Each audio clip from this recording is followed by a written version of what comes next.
रहा है ये क्या हो रहा है, ये घन चक्कर है, ये क्या घन चक्कर है, ये क्यों घन चक्कर है, ये ऐसा ही है, ऐसा है, बिल्कुल है, बिल्कुल। ये हम लोग जो है वो ये लव ट्रायंगल है ये। हाँ बिल्कुल है ना, हम किसी और से मोहब्बत करते हैं, वो किसी और से मोहब्बत करता है, तो ये अजीब है, गड़बड़ चल रही है भाई।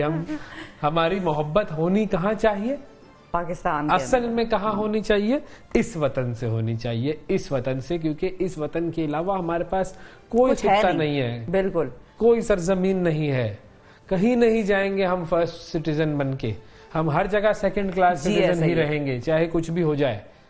आप चाहे कितनी भी मेहनत कर लें, कितनी भी मोहब्बतें कर लें, वो आपसे मोहब्बत करने वाले नहीं है। तो आप अपने वतन से मोहब्बत करें और अपने वतन को अजीज रखें और उसके हवाले से काम करें। ये तमाम लोग, तमाम इदारे, तमाम, और इसमें तो आम सी बात जो कॉमन सेंस है वो समझने की है कि उन जितने भी ममालिक हमने नाम लिए या उसके अलावा जितने ममालिक हैं, उनके लिए कौन अजीज है, उनके लोग, दे विल कम फर्स्ट। कोई चीज होगी, कोई लॉ बनेगा, कोई कानून बनेगा, कहीं पर अच्छा फायदा देना होगा, उनके लोग उनके लिए पहली प्रायोरिटी रखेंगे, चाहे आप क्यों ना उनके लिए टैक्सेस भी पे कर रहे हो, काम भी कितना ही कर रहे हो, कितने ही आपने ओथ लिए हो उधर, तो वो उनके लिए उनके लोग जो है वो फर्स्ट प्रायोरिटी होंगे हमेशा। बिल्कुल। तो ये तो खैर जी हो गई कैटेगराइजेशन ऑफ पाकिस्तानी पीपल जी, जिसको आप किसी एग्जाम में भी लिख सकते हैं। Please explain the 4 suitable types of Pakistani people, आप लिख सकते हैं उसके अंदर। अच्छा जी, खबरों पर आते हैं। खबरों में सबसे पहले तो भाई वो इलेक्शन तो हो गए, क्या इलेक्शन आपने देखे कल? इलेक्शन मैंने वैसे देखे नहीं पर्सनली, उसकी वीडियोस मैंने देखी, ठप्पे लग रहे थे, वीडियो ठप्पे पूरी किताबें बैलेट बॉक्सेस में डली हुई थी। बड़ा मजा वैसे आया। 45 पे पहले दस्तखत हो गए, वो कह रहा है भाई पहले ही दस्तखत करो यार, बाद में करने क्या जरूरत है। फॉर्म 42 भी आया है एक सामने, नहीं आया ये एक, मतलब होगा प्रोसेस का हिस्सा, हमेशा से रहा होगा, लेकिन मीडिया की जीनत इस बार बना है बिल्कुल। और 47 कहाँ है, वो तो अब आहिस्ता आहिस्ता सामने आएंगे कि फॉर्म 47 का क्या सिलसिला है, आरओज वगैरह। ना 45 ना 47 की जरूरत है, रिजल्ट आ गया, ठीक है, रिजल्ट आ गया, बिल्कुल आ गया।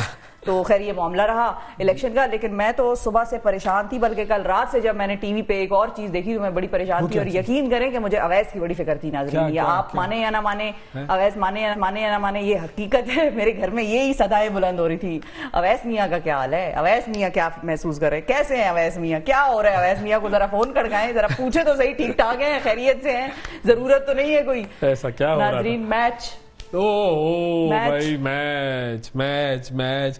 अच्छा बस अब मैंने मैच देखना जो है ना वो कम कर दिया। अच्छा मैंने इलेक्शन देखने कम कर दिया नाज़रीन, इन्होंने मैच देखना छोड़ दिया। नहीं, मैच देखना मैंने जरा कम कर दिया है जी। उसकी वजह मैं देखो, ठीक है, वो मैच का रिजल्ट तो हमें पता लग जाता है, फिर अगर हमें प्रोग्राम में बात करनी हो तो उसके बारे में बहुत सारी चीजें आप पढ़ के देख सकते हैं। मैच देखने का मजा अलग है, लेकिन अब at this age I realised कि हाँ उसमें वक्त काफी लगता है, और वही चीज आप जो है वो जरूरी नहीं, मतलब कोई अल्टीमेटली कि बहुत बड़ा कोई मैच हो तो ठीक है, लेकिन वैसे जो है वो जनरली बहुत सारे और बेहतर काम है जो इंसान कर सकता है। लेकिन मैच में हुआ क्या, देखिए आप कौन से वाले मैच की बात कर रही हैं? मैं न्यूजीलैंड वाले की, न्यूजीलैंड और पाकिस्तान का मैं बात कर रहा हूँ, पाकिस्तान वेस्ट इंडीज वाले मैच। अच्छा ओके, वो मैंने थोड़ा सा देखा था। उसमें क्या हुआ अच्छा वो लड़कियों का मैच था ना, पाकिस्तान की लड़कियां और वेस्ट इंडीज की खवातीन जो थी वो खेल रही थी, तो अब उसमें पहले पाकिस्तान ने बैटिंग की, सही है, और बड़ा एक मजेदार सा मैच हो रहा था।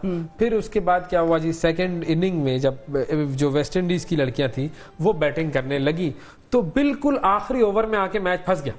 सही है। हो क्या फंसा वो मैच। निदा डार जो थी हमारी जी, उसने, कैप्टन ने, लड़की ने जो पहली जब विकेट ली इस मैच में, तो 100 विकेटें हासिल कर ली उसने। ठीक है, बड़ा जबरदस्त रिकॉर्ड बनाया निदा डार ने। सुने उनके जी बिल्कुल पॉजिटिव, बड़ा जबरदस्त काम उसने किया, और ये रिकॉर्ड उसने जो है वो बना लिया निदा ने, और बड़ा जबरदस्त उसने जैसे ही ये विकेट ली सजदा किया उसने, अल्लाह ताला का शुक्र अदा किया, बड़ी अचीवमेंट है।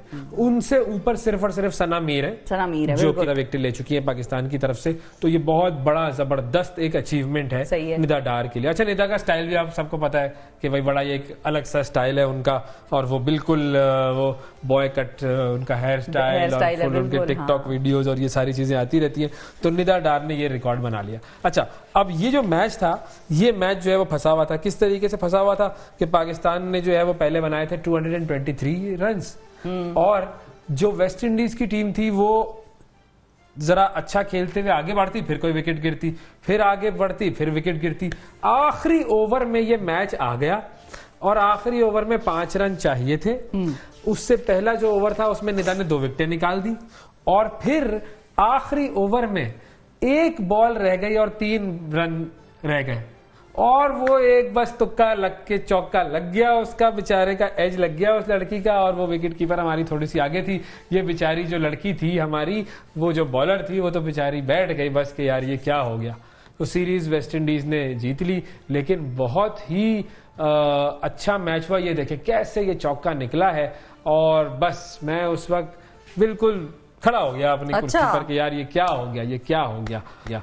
तो ये मैच बड़ा मुझे मजेदार लगा। अफसोस हुआ इस मैच के हारने पर, और ज्यादा मजेदार मैच था ये। अच्छा, ज्यादा मजेदार था, ठीक है। पाकिस्तान और न्यूजीलैंड वाला मैच था, उसके अंदर तो हमने देखा कि भाई न्यूजीलैंड ने पहले उसमें न्यूजीलैंड ने उसमें बॉलिंग की, पाकिस्तान ने पहले बैटिंग की और बैटिंग के दौरान रिकॉर्ड भी बड़े बन गए।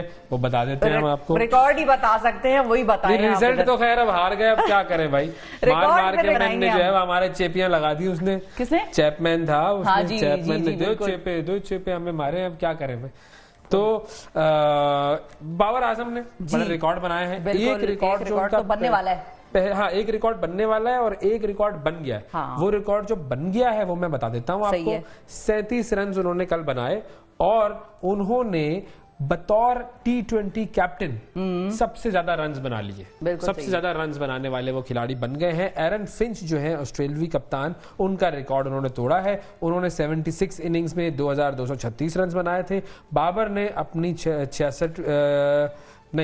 67वीं इनिंग्स में ये रिकॉर्ड तोड़ा है, और उन्होंने 3700 नहीं बहुत सारे रन बनाए उन्होंने, मगर इससे आगे निकल गए। ठीक है जी, आगे निकल गए। तो ये वो रिकॉर्ड है जो उन्होंने बना लिया। अब आपको उस रिकॉर्ड के बारे में बताते हैं जो वो बनाने के लिए बस करीब ही हैं, वो बना लेंगे आने वाले कुछ टाइम में। रिजवान ने भी रिकॉर्ड बनाया, वो भी बताता हूं आपको। पहले आप ये बताएं।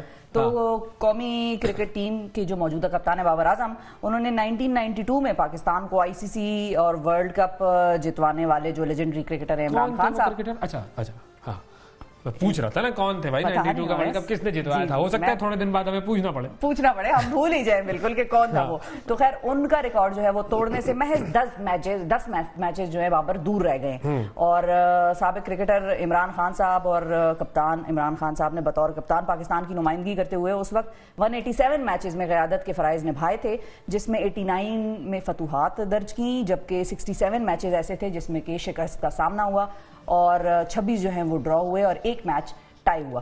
तो बाबर अब दूसरी पोजीशन पे आ गए हैं। जी, उन्होंने 138 मैचेस में पाकिस्तान की क़यादत की है और उसमें 79 फतूहात हासिल कर ली हैं। तो 89 इमरान खान की फतूहात है जी, और 79 इनकी फतूहात है। तो 10 फतूहात जब इनकी और आ जाएंगी तो ये इमरान खान तक पहुंच जाएंगे, और 11वीं फतह पर ये इमरान खान से निकल जाएंगे आगे। अच्छा, साबिक कप्तान मिसबाह उल हक और इंजमाम उल हक भी फहरिस्त में शामिल है वैसे। हाँ, उसके बाद है ना जी, वसीम अकरम भी है इसमें, जी। मिसबाह भी है, ज्यादा कैप्टन के तौर पर जीतने वालों में, जीतवाने वाले। बिल्कुल। इन्होंने उन सबको तो पीछे छोड़ दिया है, एक बंदा रह गया है, उसको पीछे छोड़ेंगे ये थोड़े दिन में, तो बस उसके बाद ये टॉप पर आ जाएंगे। उस वक्त क्रिकेट कम होती थी, अब क्रिकेट ज्यादा होती है, तो ये भी तो एक चीज इसके अंदर है ना। अच्छा, फिर रिजवान का रिकॉर्ड बता दूं।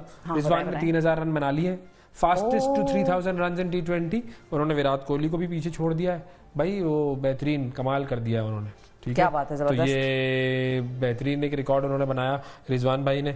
और उसके अलावा फैन मोमेंट्स भी आए भाई कल काफी सारे मैच में फैन मोमेंट्स आए, और बाबर आजम के फैन मोमेंट्स जरा आपको दिखाते हैं। पाकिस्तान और न्यूजीलैंड के दरमियान जाहिर है ये मैच हो रहा था, दूसरा T20 मैच था। इसके बाद पाकिस्तान न्यूजीलैंड के दरमियान हो रहा था। नहीं, वैसे कुछ लोग हमारी तरह दिल बर्दाश्त है, वो नहीं फॉलो भी कर रहे हैं। ये देखो बच्चों को तो ये भी भाई ये बच्चों को ऑटोग्राफ दे रहे हैं। एक वायरल वीडियो में देखा जा सकता है कि बाबर जो है वो छोटे बच्चों की शर्ट्स पर शर्टें खराब कर रहे हैं उनकी।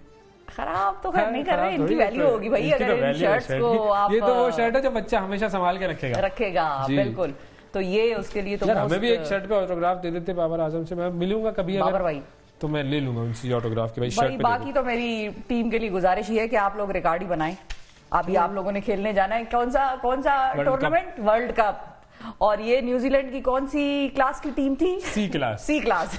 तो बाकी आप लोग खुद समझदार हैं, मैं इधर कुछ नहीं कहूंगी। आप लोग रिकॉर्ड पे रिकॉर्ड बनाएं, हम खुश भी होंगे, जो है ना, हम खुश भी होंगे, हम कवर भी करेंगे उस रिकॉर्ड को, बड़ी खुशी से भी कवर करेंगे। आपने फलाने का तोड़ा, फलाने का पीछे छोड़ा, बस यही करें। ऐसी बातें ना करें, पाकिस्तान जीतेगा, वरना जो है ना थप्पड़ की याद आ गई है मुझे, थप्पड़ की किसको लगाएंगे? याद मैं आपको बताता हूँ क्या हुआ, आपको नहीं, मैं कैसी बात है वायलेंस, ये कैसी नहीं वायलेंट हुआ। ये प्रेस कॉन्फ्रेंस हुई थी पाकिस्तान और इंडिया के खिलाड़ियों की, अच्छा जो कि दुबई में हुई थी। ये कराटे कॉम्बैट था, उसके अंदर पाकिस्तानी और इंडियन खिलाड़ियों का मुकाबला था। हाँ। तो उसमें जो है पाकिस्तानी खिलाड़ी ने उसको लगा दिया एक थप्पड़।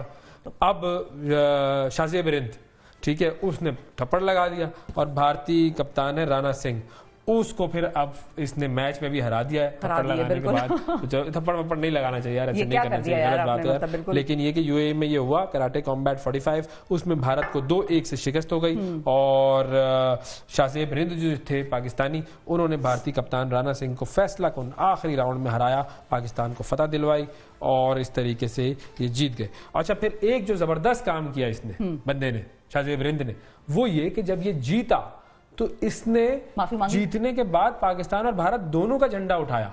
हाँ। जीतने के बाद होता है ना, विनर अपने मुल्क का झंडा उठाता है, तो इस बंदे ने दोनों मुल्कों का झंडा उठाया। और जब इससे पूछा गया कि भाई ये आपने दोनों ममालिक के परचम क्यों उठाए हैं, तो उसने कहा कि हम दुश्मन नहीं हैं, हम दोस्त हैं। और इस फाइट का जो मकसद था वो ये नहीं था कि हम अपनी दुश्मनी सामने लेकर आए, हम इससे दोनों ममालिक के राब्ते बढ़ाना चाहते हैं। वो देखें दोनों चीजें जो है, दोनों उसने झंडे उठाए हुए। ये देखिए बहुत जबरदस्त बात भी कर रहा है ये। और अगर इसकी ऑडियो है तो हमें सुनवा दे, वरना हम खुद ही बता देते हैं, कोई ऐसी बात नहीं है, खुद ही बताएं यार, ऐसे ना किया करो यार। अच्छा चलो कोई बात नहीं, मुझे उसकी जो है ना जबान से निकले हुए अल्फाज की अहमियत का एहसास है। मैं चाहता था कि वो खुद बोले, लेकिन बाकी मैं तो प्रोग्राम के बाद बोलूंगा, ठीक है ना। तो शाज़ेब जो है उन्होंने खैर ये कहा कि इस फाइट का मकसद दोनों ममालिक के रवाबित को करीब लाना है। बिल्कुल सही है, हमारी तरफ से तो ऐसे ही पैगाम आ जाते हैं, बस दूसरी तरफ से पता नहीं क्या हो जाता है, बिल्कुल समझ दूसरी तरफ से उन्होंने कह दिया है कि भाई हम नहीं आ रहे चैंपियंस ट्रॉफी खेलने के लिए। उन्होंने तो कह दिया है, मोदी सरकार के भी वहां पर नाजरीन आपको पता है इलेक्शंस चल रहे हैं, कुछ जगहों पर मोदी सरकार जो है उनको कोई बहुत ज्यादा वाजे बर्तरी वगैरह नहीं नजर आई और उनको जरा हल्का सा धचका लगा। तो मतलब ये है कि अब एंटी पाकिस्तान और एंटी इस्लाम जो उनका एक नैरेटिव, हिंदुत्व जो उनका एक है एक माइंडसेट, उसको मल्टीप्लाई बाय 3 कर दें for the next levels of election. जाहिर है उनके इलेक्शन जो है वो मरहलावार हो रहे हैं और बहुत बड़ा है इंडिया, एक दिन में वहां पर इलेक्शन कराना प्रॉब्लली उनके लिए पॉसिबल नहीं है। तो मरहले में उनके इलेक्शन हो रहे हैं, तो जो पहले कुछ मराहल थे उसमें तो उनको कोई बहुत ज्यादा उस तरह से मतलब कामयाबी नहीं मिल रही है। जी, लोग ये बात कर रहे हैं, तो इसके हवाले से करने दे लोगों से बातचीत, क्या लोगों का क्या, लोग तो बेहोश हो रहे हैं वहां पे। और बाकी तो उन्होंने फिर हमारे ऊपर जो बातें कर दी, हमारे ऊपर आटे के हवाले से और पता नहीं क्या के हवाले से उन्होंने कह दिया, दिल पे लग गई। वैसे मतलब ठीक है, आई कैन एक्सपेक्ट कि आप जरा सख्ती के अल्फाज इस्तेमाल करेंगे हमारे लिए आपको कोई बहुत ज्यादा एहतराम और इज्जत भी नहीं होगा, हाथ बढ़ाएंगे, लेकिन बस दिल पे लग गई जरा मोदी साहब। ये दिल पे जिनके लगनी चाहिए उनके लगे ना, हमारे दिल पे लगने से क्या होता है दिल। ये भी बात सही है, ये भी बात सही है। लेकिन इंडिया के हवाले से एक और एंकर की खबर मैं दे दूं नाजरीन। एंकर चूंकि हम दोनों भी है और ये हम दोनों भी इससे कभी ना कभी गुजर सकते हैं, तो वो मैं आपको जरा बताऊंगी। एक एंकर बेहोश हो गई और फेंट हो गई, वो ये वीडियो जरा आप देखें, फिर मैं आपको आगे की तफसीलात बताती हूं। गर्मी वहां पर चल रही है इंडिया में और पारा जो है वो शदीद ऊपर है, तो इस गर्मी की वजह से वो खबरें सुनाते सुनाते बेहोश हो गई बेचारी। बिल्कुल, पारा जो है कई इलाकों में 40 से 46 डिग्री सेंटीग्रेड जो है उससे तजावुज कर गया है, वहां पर शदीद हीट वेव चल रही है। दूरदर्शन की ये एंकर है और ये बेचारी जो है वो दूरदर्शन पे खबरें पढ़ते हुए बेचारी जो है वो बिल्कुल बेहोश ही हो गई। इनके स्टूडियो में भी एसी ऑन नहीं होगा यकीनन। हाँ। ये तब होता है नाजरीन जब बाहर तो गर्मी हो ही हो, अंदर स्टूडियो में एसी ऑन ना हो, तो फिर जो है ये हीट वेव का असर जो है एंकर के ऊपर आ जाता है। नहीं, हमारे यहाँ चल रहा है, बिल्कुल सही चल रहा है। अच्छा, वैसे ख्याल आ गया ना, अब एक सवाल आ गया। मिसाल के तौर पर आप अगर यहाँ पर खुदा ना खास्ता बेहोश हो जाए, गिर विर जाए, तो फिर आपकी हमसे क्या एक्सपेक्टेशन है? हम उस वक्त फौरन क्या करें? हम क्या नाजरीन को लाइव टेलीविजन पे ये बताएं कि नाजरीन अवैस मंगलवाना यहाँ बेहोश हो गए? तो आपके पास है उसी वक्त की लाइव, और फिर आप देखें रेटिंग छप्पर फाड़ के आएगी। तो कट मत करना, ब्रेक मत लेना उस वक्त। अच्छा, यही मैं पूछ हाँ, लाइव चलाते रहो। नहीं तो आपको हम यहाँ पड़े हुए थोड़ी छोड़ सकते हैं, कहीं अस्पताल, कहीं डॉक्टर, वो सब करना है, लेकिन वो लाइव कवरेज होती रहे उसकी, ताकि वो एक अलग चीज टीवी पे चल रही होगी, लोग फौरन उसको देखेंगे और कहेंगे भाई ट्यून इन, स्टे ट्यून्ड। ये वाला होगा सिलसिला। कमर्शियल ब्रेक भी मत लेना थोड़ी देर के लिए, हाँ, ताकि जरा वो चल जाए खबर, और फिर कहना हम आपको मजीद तफसीलात से आगे ब्रेक के बाद इस तरह कह के। बिल्कुल। तो ये खातून जो है वो बेचारी ब्लड प्रेशर की वजह से इनका लो हो गया, बेचारी बेहोश हो गई। लेकिन ये खातून बेहोश हुई है, तो खवातीन बेहोश। मैं तो, लेकिन मेरे लिए कट कर देना, देखो कट कर देना और डॉक्टर को बुला लेना। ये ना हो कि मतलब ज्यादा तबीयत खराब हो जाए फिर थोड़ी देर बाद भी मैं शो में, तो कट भी कर देना, ब्रेक भी ले लेना और मुझे जरा मेरे हवास और अहवाल बहाल करके वापस मुझे लाइव। आप हो जाए बेहोश, मैं ब्रेक ले लेता हूँ। ब्रेक ले बेहोश हो जाए, नजरीन जी बेहोश हो गई। बचपन में होता था बेहोश हो जाओ। हाँ बस ये हो गई, हमने ब्रेक ले लिया जी। ब्रेक के बाद दोबारा मुलाकात करते हैं।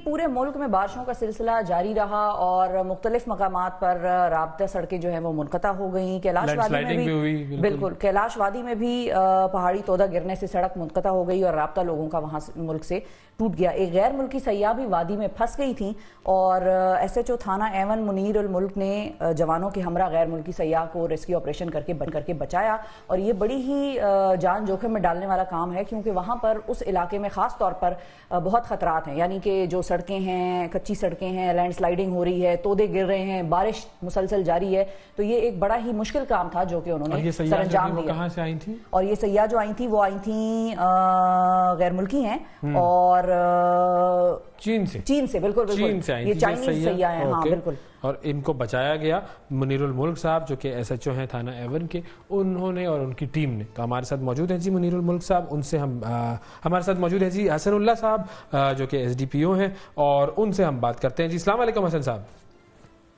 वालेकुम सलाम जी। सर बहुत शुक्रिया सर, आपने प्रोग्राम के लिए वक्त निकाला। सबसे पहले तो हमें बताइए कैलाश में बारिशों से क्या तबाहियां हुई और फिर हम इस वाक़े की तरफ आते हैं कि जो चाइनीज टूरिस्ट थी इनको आपने किस तरह बचाया। जी बिस्मिल्लाहिर्रहमानिर्रहीम।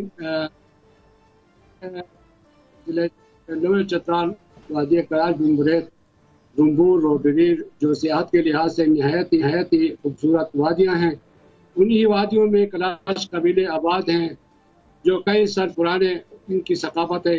मुल्की और गैर मुल्की सयाह हैं, उनकी सकाफत, उनके लिबास, उनके रहन मामला देखने के लिए और ख़ासकर वादी को देखने के लिए तशरीफ लाते हैं। इस सिलसिले में जनाब IGP साहिब खैबर पख्तूनख्वा अख्तर हयात गंडकपुर साहिब और DIG मलक खान मोहम्मद अली खान साहिब सयाहों के हवाले से, उनके फैसिलिटेशन के हवाले से हमें बार बार हिदायत हुक्म किए थे आप उनके साथ सयाहों के साथ इंतहाई ताउन करें। तो मैं जनाब DPO साहिब इफ्तिखार शाह लोअर चतराल के क़यादत में हमारी टीम पुलिस के जवानान और 3 वादियों के पुलिस SHO इन बारिशों में जो सयाह फंस जाते हैं उनको रेस्क्यू करने के लिए हमारा वक्त जो है ना रोडों पे, सड़कों पे मौजूद होते हैं। सही है। अच्छा तो जी मैं ये पूछना चाह रही थी कि ये अभी वहां से जो खबरें हमें आ रही हैं, मुख्तलिफ वाकयात आ रहे हैं, तकरीबन कितने ऐसे सयाह होंगे कि जिनको आप लोगों ने बचाया? ये तो जाहिर है खबर बन गई, हाईलाइट हो गई क्योंकि ये गैर मुल्की थी, लेकिन इसके अलावा कितने ऐसे मकामात थे जहां पर लोग फंसे हुए थे और आप लोगों की टीमों ने उनको रेस्क्यू किया? ये तकरीबन हजारों तादाद से भी ज्यादा सयाह थी और यहाँ जो हमारे मुल्की सयाह भी थे जिनमें सियालकोट के जवानान भी शामिल थे और गैर मुल्की सयाहों में ये खातून भी थी। तो ये 18 तारीख को ये बुम्बरेत विजिट के लिए गई थी और शदीद बारिश थी और रास्ते बंद थे, उसके साथ एक सिक्योरिटी भी थी। हमारे रास्ते में उसके आगे पीछे स्लाइडिंग थी, रोड मुकम्मल तौर पर कटा हो गई थी। अच्छा। हमारे मुल्क की ज़र-ए-क़यादत में जवानों ने मौके पर पहुंचे, उनको उसके रेस्क्यू करके काफी फासले पर 2 किलोमीटर नीचे लाकर अपनी गाड़ी में उसको बिठाए और इसको पुलिस स्टेशन ओयोन में लाकर जो है ना उनको मेहमान नवाजी करने के बाद उसकी गाड़ी प्रोवाइड की उनके लिए। तो अल्हम्दुलिल्लाह वो बहुत खुश होकर पाकिस्तान का भी, पाकिस्तानी मुल्क का भी और के पुलिस का भी उन्होंने शुक्रिया अदा किया। तो अल्हम्दुलिल्लाह तो बहुत खुश हो गए। इसके साथ ये तमाम जो है ना मुल्की और गैर मुल्की सयाहों को हमने रेस्क्यू करके मुख्तलिफ जगहों में हमने उसको पहुंचा दिया, कोई सेफ होटलों में हमने उसको वो भी कर दिया। ये अच्छा हसन साहब ये बताएं इस वक्त क्या सूरत हाल है? क्या रास्ते वगैरह खुले हुए हैं, या इस वक्त भी आप लोगों को ये तंबीह करेंगे कि उस तरफ का सफर ना किया जाए क्योंकि रास्ते बंद हैं और लैंडस्लाइडिंग हो रही है? अल्हम्दुलिल्लाह हमारे इंतजामिया, deputy commissioner Chitral, DPO Sahib Chitral और तमाम पुलिस और रेस्क्यू तमाम कोशिश के बावजूद जो है ना रोड अभी तो खुले हैं। तो बड़े गाड़ियों के लिए थोड़ा सा मुश्किलें तंग है, लेकिन छोटे गाड़ियों के लिए रोड तो खुले हैं। अभी तो बारिश अल्हम्दुलिल्लाह नहीं है, तो मौसम बिल्कुल साफ सुथरा है। तो तमाम सयाहों के लिए हम वेलकम कह सकते हैं, आए, कोई इशू नहीं है। अल्हम्दुलिल्लाह हमारा बिल्कुल हालात बिल्कुल अमन और पुरसुकून है। अभी तो मौसम भी इंतहाई खुशगवार है, सयाहों के लिए वेलकम, कोई इशू नहीं है। सही। तो ये जो आप लोग रेस्क्यू ऑपरेशन करते हैं वो किस तरीके से करते हैं? क्योंकि जाहिर है लैंडस्लाइडिंग होती है तो बहुत बड़े बड़े पत्थर जो हैं वो गिर जाते हैं, रास्तों को बंद कर देते हैं। तो आप लोगों के पास किस तरह का इक्विपमेंट है, क्या रिसोर्सेज हैं जिनकी मदद से आप लोग ये रेस्क्यू ऑपरेशंस करके और जो सयाह हैं उनको बचाते हैं? ये मसला ऐसा है कि यहाँ पर जो है ना ये 3 वैलियों में बुमरेत और रुम्बूर और बिरीर के वैलियों में अभी तो ये रोडों पर काम जारी है। रोडों पर तो काम कर रहे हैं। तो जब जिस दिन बारिश होता है तो हम यहाँ तो एक्सकेवेटर और TMO का जो है ना वो कोई ट्रैक्टर बुलडोजर वगैरह से हम इसको जो है ना वो रोड पत्थर को हटा देते हैं और लोगों को महफूज मकामात की तरफ उसको ले आते हैं। अगर ज्यादा पत्थर गिरते हैं तो उसको हम नदियों के साथ साथ तो मखसूस मकामात होते हैं, जगह हमें मालूम है, उसी जगह से उसको हम रिस्क करके उसको मखसूस मकाम तक पहुंचाते हैं। जी बिल्कुल ठीक, बहुत शुक्रिया आपका सर, आपने हमें तफसीलात से आगाह किया। और मैं जाते जाते सिर्फ एक चीज़ ये भी पूछना चाहूँगा कि जो सयाहों की जो तादाद वहाँ पर आती है उसमें कितने गैर मुल्की सयाह जो हैं वो हैं और ज़्यादातर कहाँ से आते हैं, किन इलाकों से किन ममालिक से आ रहे होते हैं? फ्रांस, जर्मनिया और अमेरिका वगैरह तमाम जगहों से आते हैं। ये तो जहाँ भी चतराल तशरीफ लाते हैं ये तो बुमरे की तरफ रुख करते हैं, यहाँ सकाफत देखने के लिए, कलाश कल्चर देखने के लिए, कलाशों से मिलने के लिए, जब चतराल आते हैं। तो ये 3 वादियाँ हैं जी, ये वादी बुमरेत है, वादी रुबूर है, वादी बिरीर है। तो इन वादियों में ये कलाश कबीले के लोग रहते हैं। उनसे मिलने के लिए, उनके सकाफत, उनके रहन सहन, उनके रहाइश, उनके तमाम चीज़ों को देखने के लिए आते हैं। कोई इशू नहीं है, सिक्योरिटी के हवाले से भी बेहतरीन सिस्टम है। इसमें कोई हमारे चतराल फोर्स के जवान जो है ना वो भी बॉर्डर लाइन के करीब ड्यूटी अंजाम देते हैं। हमारे पुलिस वाले पुलिस स्टेशन हैं, तो हम तमाम इनको फैसिलिटेट करने के लिए भरपूर कोशिश करते हैं। तो ये आते हैं, उसमें ये होटलों में रहते हैं और लोकल गेस्ट हाउस भी हैं लोगों के, उसमें भी रहते हैं। उनका बिल्कुल ये हमारे चतराल में वैसे भी तो मेहमान नवाज लोग हैं, रपा चतराल में भी और लोअर चतराल में भी और कैलाश वैली में भी, तमाम जगहों में चतराल वाले को तो मेहमान नवाज इधर कोई इशू नहीं बनता है। मुकामी लोग भी हमारे पुलिस के साथ इंतहाई हमदर्दी और मोहब्बत करते हैं और उनको करने में भी हमारे प्राइवेट चतराल के अवाम भी हमारे साथ शाना बशाना काम करते हैं और कैलाश वैली के लोग भी हमारे साथ शाना बशाना काम करते हैं, कोई इशू नहीं है। बिल्कुल ठीक जी, बहुत शुक्रिया अदा करेंगे जी। हसनुल्लाह साहब हमारे साथ जो कि SDPO हैं जी, और हमें बता रहे थे कि जो चित्राल है वहाँ पर किस तरह की सयाहत होती है और सयाहत में ये जो ख़ास तौर पर इस मौसम में होती है जब वहाँ लैंडस्लाइडिंग होती है या बारिशें वगैरह होती हैं, तो फिर कैसे ये लोग सयाहों की मदद करते हैं, उनको रेस्क्यू करते हैं। और ज़ाहिर है जब अगर कोई चाइनीज़ सयाह है या कोई अमेरिकी, जर्मनी कहीं से भी लोग आए हुए हैं, अगर वो ये इमेज देखते हैं कि पाकिस्तानी पुलिस किस तरीके से उनकी मदद करने के लिए आगे बढ़ती है, तो ये है पाकिस्तान के लिए एक इज्जत की बात, क्योंकि वो जब जाएंगे अपने मुल्क तो वहाँ लोगों को बताएंगे कि हमारे साथ ये हुआ था, हम उस जगह फंसे और फिर पुलिस ने हमें आकर रेस्क्यू किया। बिल्कुल, और किसी भी जगह पर टूरिज्म है, उनके उस जगह के मकामी लोगों का भी बड़ा अहम किरदार होता है। जितना अच्छी तरह वो बाहर से आने वाले को ट्रीट करेंगे, उसको हैंडल करेंगे, जितने आराम से, प्यार से, एहतराम से, मोहब्बत से, उतना ही वो अपने घर वापस जाकर लोगों को बताएगा कि उस जगह के लोग ऐसे हैं। बिल्कुल बिल्कुल, बहुत शुक्रिया जी, बहुत शुक्रिया अदा करेंगे हसनुल्लाह साहब का। और वक्फा लेंगे, वक्फे के बाद दोबारा आपकी खिदमत में हाजिर होते हैं। हमारे साथ रहिए, यह है पाकिस्तान मॉर्निंग्स।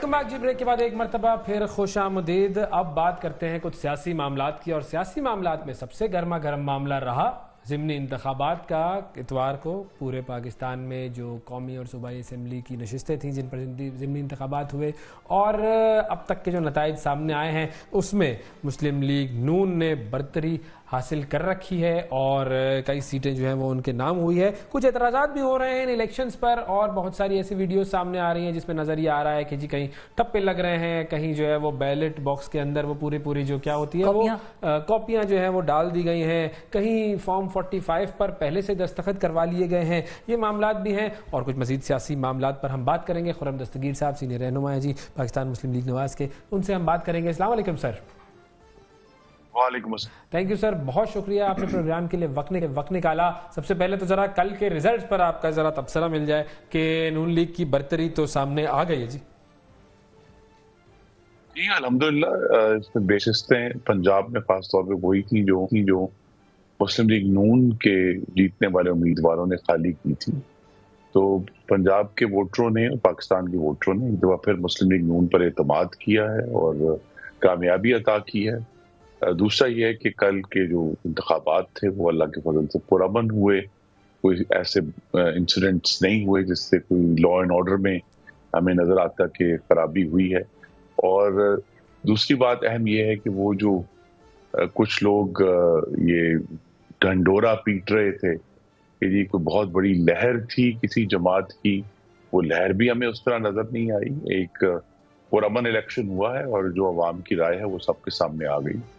सही है। अच्छा, और वो जो वीडियोस आ रही हैं और वो जो ठप्पों वाली और जो आरओज कह रहे हैं कि इसमें इतनी कॉपियां थी और वो कॉपियां ऐड करनी है या नहीं ऐड करनी है, उन सब मामलात पे आपका क्या टेक है? देखिए ये इश्यूज जो हैं ये हर इंतखाबात में हमें ये देखना है कि क्या कोई मुनज़्ज़म धांधली जो लोकल सतह के ऊपर बेज़ाब्तियां होती हैं, मुकामी बेज़ाब्तियां, और वो खैबर पख्तूनख्वा में भी हुई हैं, वो पंजाब में भी बाज़ जगहों पर हुई हैं, लेकिन कोई सिस्टमेटिक धांधली जो है वो कहीं नजर नहीं आई। तो इसलिए जो है वो जो मुस्लिम लीग नून का मैंडेट था वो बरकरार है, और बल्कि पहले से बेहतर जो है वो, अगर आप रिजल्ट्स को देखें तो अल्हम्दुलिल्लाह मेजॉरिटीज में इजाफा हुआ है, कौमी असम्बली की नशिस्तों पर भी और सूबाई असम्बली की नशिस्तों पर भी। खुर्रम साहब, आपको ये भी लगता है कि क्या इसकी वजह, नून लीग की बरतरी की वजह एक ये भी है कि चूंकि गवर्नमेंट्स पाकिस्तान मुस्लिम लीग नवाज के पास हैं, तो लोगों का ये कहना,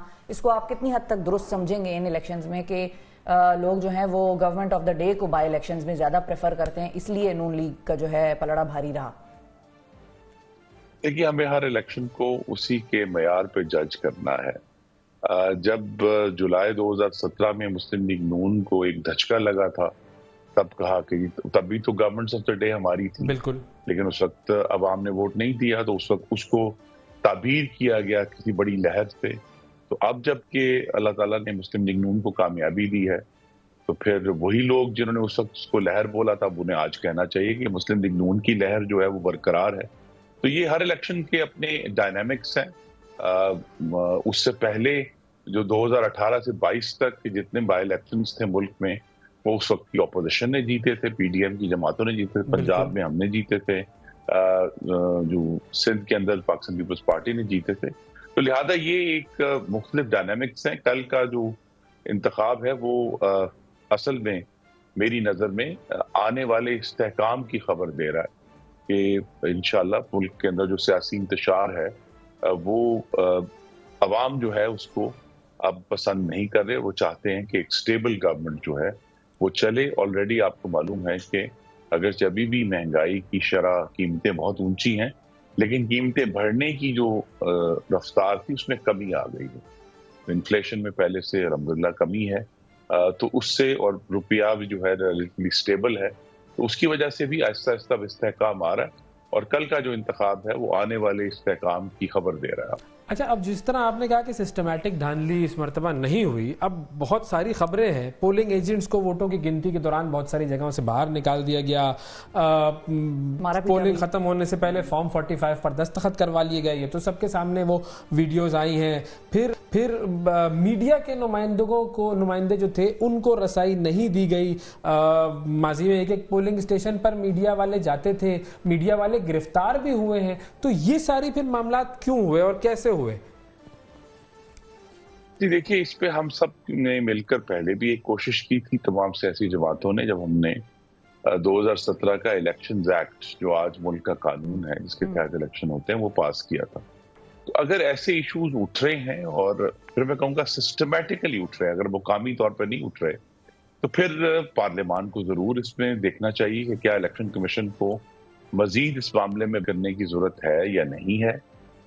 और अगर तो वो लोकल सतह पर है तो उसको लोकल सतह पर डील करना चाहिए। लेकिन अगर सिस्टमैटिक कहीं इश्यूज उठ रहे हैं मीडिया के हवाले से या और दूसरे प्रोसीजर्स के हवाले से, तो उसको जरूर काउंट करना चाहिए। और दूसरा जो है, ये सारे प्रोसेसेस जो हैं इलेक्शन की, पोलिंग के और काउंटिंग के, अब जबकि हम 21वीं सदी के वस्त में आ गए हैं, तो कहीं ना कहीं हमें इसमें अब वीडियो का इस्तेमाल जो है वो बढ़ाना पड़ेगा, कि ताकि ये जो मामला है कि जी मसलन ये सवाल कि जी क्या पोलिंग एजेंट्स को निकाल दिया गया या नहीं निकाला गया, उसका फैसला तो वही हो जाएगा।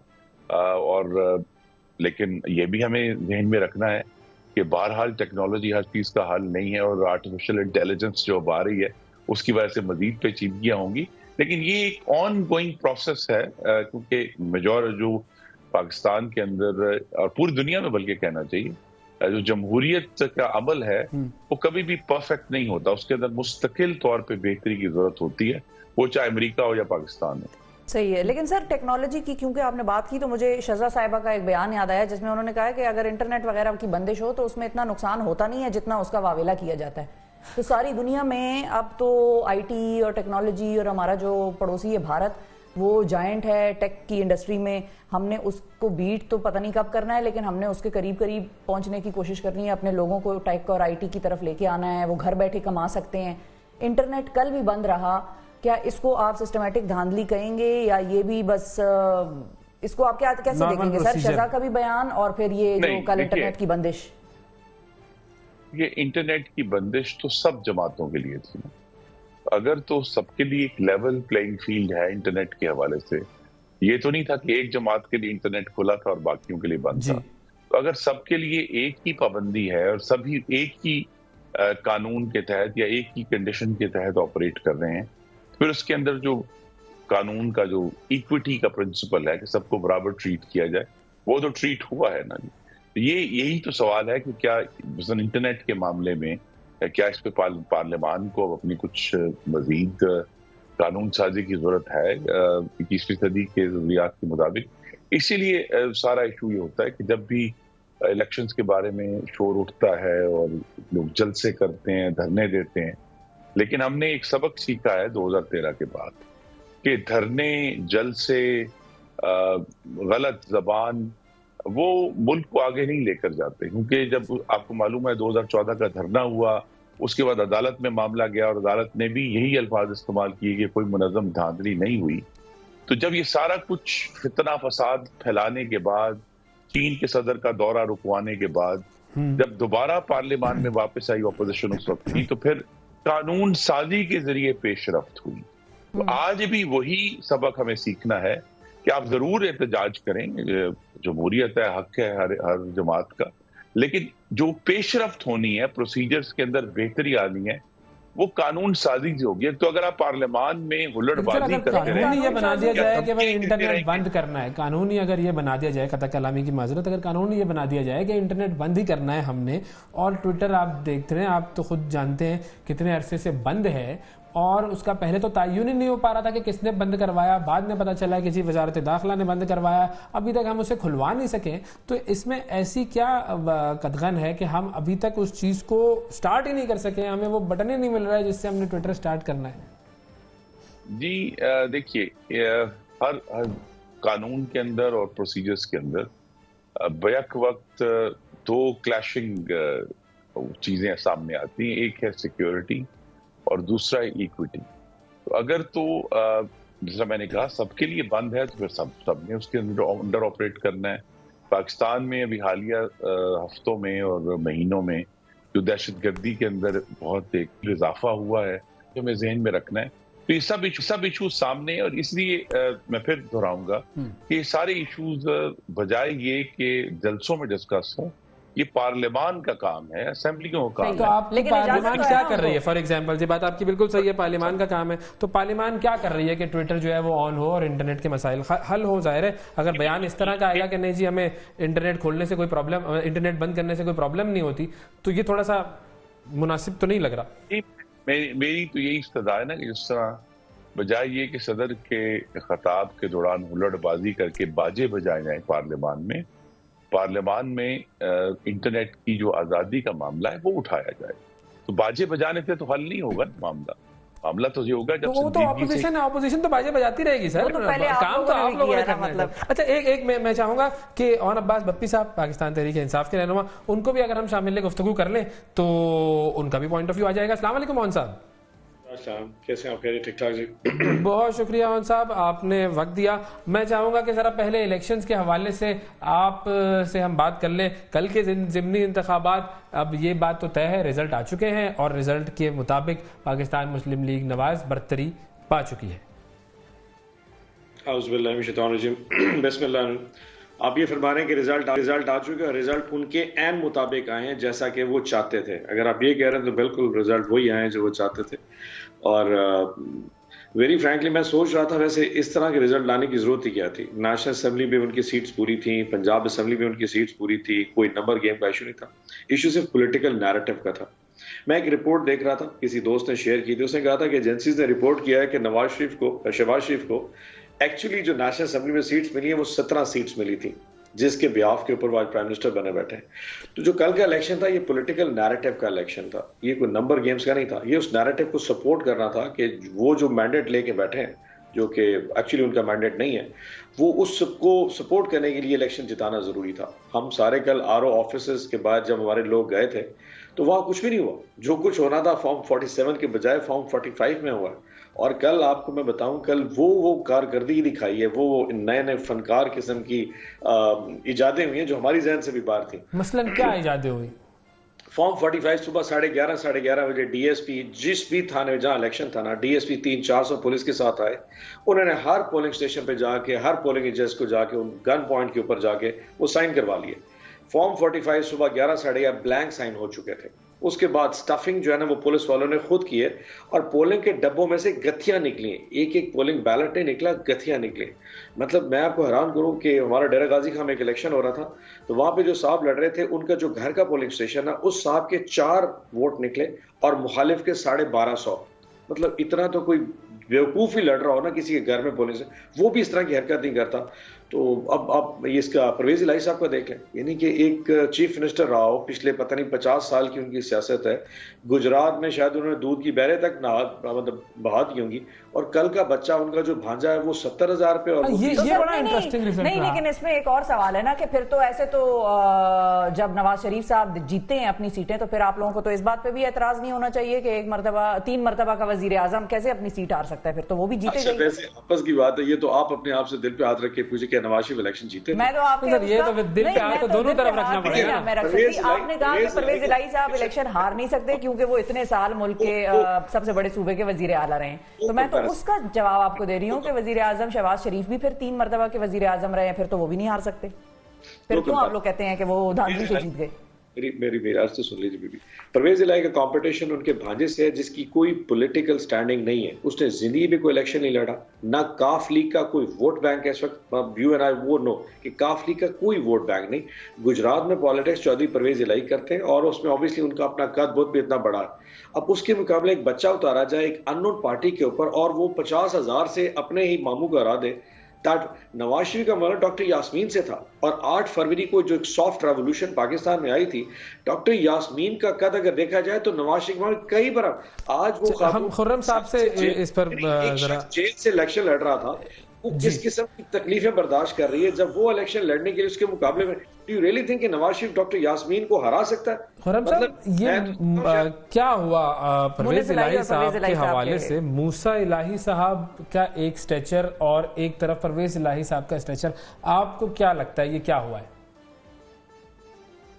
देखिए, ये दिल पर हाथ रिपोर्टें असल जो हकीकत है, और वक्त बड़ा एक बेरहम उस्ताद है कि 2.5 महीने से जायद हो चुके हैं इस डंडोरे को सुनते हुए कि 8 फरवरी को ये हुआ, 8 फरवरी को वो हुआ, कल ये हुआ।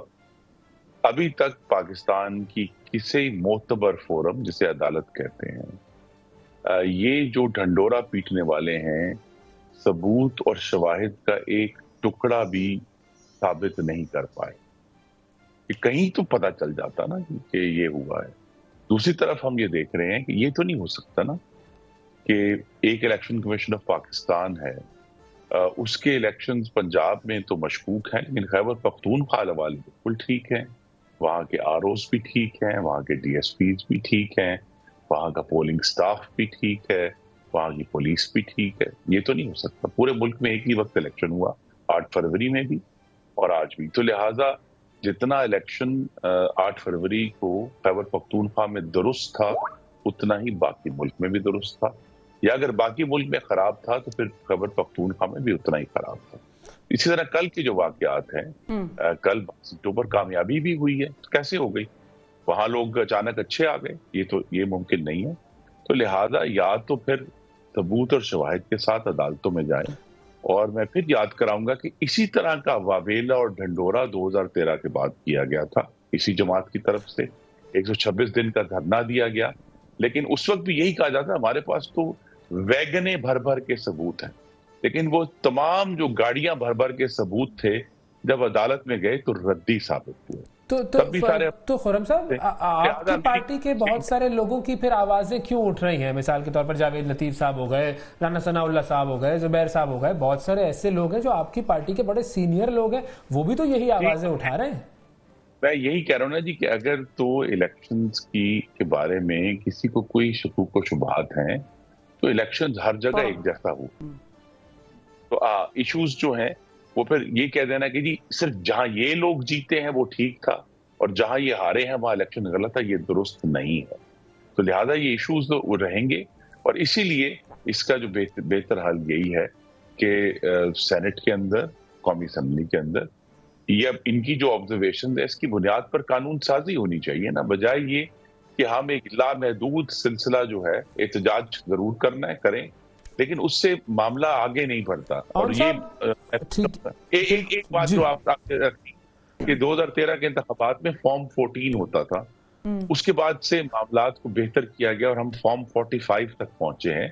फॉर्म 45 2017 के इलेक्शंस एक्ट की पैदावार है, जिसके नतीजे में पहले से चले अगर मुकम्मल बेहतरी नहीं आई पर कुछ पेशरफ्त हुई है। तो लिहाजा जितनी भी पेशरफ्त है ये कानून साजी के जरिए होनी है, ये एक मुस्तकिल शामे गरीबा पढ़ने से नहीं होनी। अच्छा जी, मेरा बस एक खुर्रम साहब से एक और पॉइंट था, फिर मैं ऑन की तरफ जाना चाह रही थी कि जब ईवीएम मशीन आई थी और गवर्नमेंट उस वक्त की जो थी उसने उसको इंट्रोड्यूस कराया और उन्होंने कहा कि इसमें मजीद बेहतरी लाई जा सकती है, उस वक्त आप लोगों ने उसको यकसर मुस्तरद कर दिया और उसको देखने की भी इतनी भी जहमत मतलब नहीं वो हुआ गवारा कि उसको ट्राई एक बार हम कर देते और फिर उसके बाद हम कहते कि भाई इसमें ये खामियां हैं तो इसको बेहतर करेंगे। अच्छा, हम एक छोटा सा ब्रेक लेकर फिर इस पर गुफ्तगू कर लेते हैं मेरा ख्याल है, ताकि ऑन साहब से भी, खुर्रम दस्तगीर साहब से भी जरा प्रॉपर्ली गुफ्तगू हो सके। एक छोटे से ब्रेक के बाद दोबारा मुलाकात करते हैं।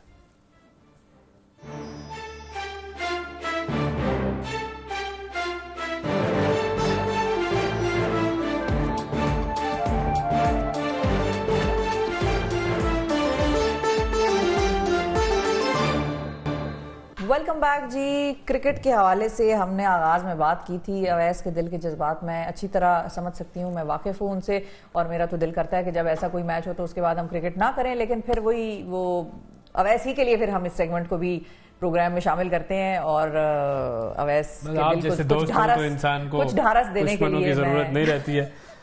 माजिद भट्टी साहब हमारे साथ मौजूद हैं जी, सीनियर स्पोर्ट्स जर्नलिस्ट हैं, वो हमें बताएंगे कि कल क्या हुआ जी। अस्सलाम वालेकुम माजिद साहब। जी वालेकुम अस्सलाम, बहुत शुक्रिया उवैस। सर ये क्या हुआ ये कल? देखें एक दिन हम 90 पर आउट कर देते हैं टीम को, दूसरे दिन वो चैपमैन आता है और हमें मार मार के हमारा वर्कर्स निकाल देता है, ये क्या हुआ? ये देखें वो मिर्जा गालिब ने कहा था ना कि होता है शब रोज तमाशा मेरे आगे। तो मेरा ख्याल में शायद पाकिस्तान क्रिकेट के लिए मिर्जा गालिब बहुत अरसे पहले ये कहकर इस दुनिया से रुखसत हो गए, लेकिन मेरे ख्याल में हम ओवर कॉन्फिडेंट थोड़ा सा नजर आए कि हम ये कह रहे थे कि जी ये तो तीसरे दर्जे की टीम आ गई है, 12 मेन प्लेयर उनके नहीं है और वो चैपमैन वो प्लेयर हैं हांगकांग से इनका ताल्लुक है, वहां पैदा हुए, 29 साल के हैं। लेकिन ठीक एक साल पहले अगर थोड़ी सी मेमोरीज आप दोनों की रिकॉल कर दूं, क्योंकि आप शहर इक़्तिदार में रहते हैं, कि 24 अप्रैल 2023 को मार्क चैपमैन ने इसी पिंडी स्टेडियम में पाकिस्तान के खिलाफ सेंचुरी भी बनाई थी। जी। लेकिन एक वेकअप कॉल हमारे लिए कि हमारे कप्तान दोबारा बाबर आजम बने, नया कोचिंग स्टाफ आ गया, हम वर्ल्ड कप की तैयारियों में मसरूफ थे। लेकिन मेरे ख्याल में पाकिस्तान बहुत बुरी क्रिकेट खेला। अगर इसी क्रिकेट के साथ और इसी जिद्दोजहद के साथ हम वर्ल्ड कप खेलने अमेरिका और वेस्ट इंडीज जाएंगे तो मेरे ख्याल में फिर हमें अच्छी तवक्को नहीं रखनी चाहिए। लेकिन उम्मीद पे दुनिया कायम है। हमारे मुल्क में एक ही एंटरटेनमेंट है, हम सुबह सुबह क्रिकेट डिस्कस करते हैं और लोग, जब हम उवैस और शिफा इस फील्ड में आए थे ना, तो हमारे जो उस्ताद थे वो कहते थे कि आप लोग ह्यूमन अचीवमेंट्स जो हैं वो डिस्कस करते हैं। तो अब ये ह्यूमन अचीवमेंट सुबह सुबह क्रिकेट में पाकिस्तान की हार को डिस्कस करना तो अच्छा नहीं है। लेकिन बहरहाल मेरे ख्याल में खतरे की घंटी जो थी वो कल पाकिस्तान टीम के लिए बच गई है, क्योंकि पाकिस्तान अभी थोड़ा रीबिल्डिंग स्टेज में है, कुछ नए लड़कों को भी ट्राई किया जा रहा है। लेकिन हमें अपने मामलात को ठीक करने के लिए इस शिकस्त से बहुत कुछ सबक सीखना होगा। भट्टी साहब वैसे तो आप आज बड़े पोएटिक हुए हैं, होता है शब रोज तमाशा मेरे आगे और उम्मीद पे दुनिया कायम है। मुझे तो ऐसा लग रहा है आप जुबानी गुफ्तगू कर रहे हैं और सियासत की तरफ भी अपने जुमले जो हैं वो लेकर जा रहे हैं, मेरे माइंड में तो ऐसा लग रहा है। लेकिन आपने चूंकि ओवर कॉन्फिडेंस की बात की है, तो जब कॉन्फिडेंस दिखाते हैं तो भी हम मारे जाते हैं और जब प्रेशर में आते हैं तो भी हम मारे जाते हैं। अब वर्ल्ड कप में तो फिर ये टीम बड़ी अंडर प्रेशर जाएगी अगर यही कॉम्बिनेशन हुई। देखिए शिफा, मैं अक्सर एक जुमला कहता हूं जो बहुत सारे हमारे दोस्त उसको कोट भी करते हैं कि पाकिस्तान क्रिकेट बोर्ड के हेडक्वार्टर में जो सियासत होती है वो शायद पार्लियामेंट हाउस में भी नहीं होती। वाह वाह वाह। तो ये देखिए, पार्लियामेंट हाउस और क्रिकेट की सियासत का चोली दामन का साथ है। लेकिन मेरे ख्याल में हमने हमेशा प्रेशर में क्रिकेट खेली और हमने जब 92 वर्ल्ड कप भी जीता तो किसी को तवक्को नहीं थी कि ये टीम वर्ल्ड कप जीत जाएगी। लेकिन हम हमेशा प्रेशर में खेलते हैं। उम्मीद यही है, देखिए हमारी अच्छी टीम है और खासतौर पर इस 20 ओवर की क्रिकेट के फॉर्मेट में हमारे पास अच्छे प्लेयर्स मौजूद हैं। क्योंकि कल हमने मोहम्मद आमिर को रेस्ट करवा दिया, 3 नए प्लेयर्स को पिछले मैच में डेब्यू करवाया था। लेकिन मेरे ख्याल में हमें अपनी गलतियों से सबक सीखना चाहिए और अब वक्त आ गया है। देखिए वर्ल्ड कप अब बहुत ज्यादा दूर नहीं है, 1 जून से वर्ल्ड कप शुरू होना है और 6 हफ्ते का टाइम रह गया है। तो 6 हफ्ते में जितनी हम गलतियां दुरुस्त कर सकें। लेकिन अब मेरा सवाल मोहसिन नकवी साहब से है कि बाबर आजम को लाने का फैसला, ये नहीं कि इस हार की वजह से हम बात कर रहे हैं, 5 मैचों के बाद अचानक हमने शाहीन शाह अफरीदी के सर से कप्तानी का ताज हटाया और बाबर आजम के सर पे रख दिया। तो क्या बाबर आजम को लाना इतना नागुज़ीर था? अगर नागुज़ीर था तो बाबर आजम को अपनी बैटिंग में भी परफॉर्म करना पड़ेगा। कप्तानी तो बहरहाल उन पर एक इजाफी बोझ है।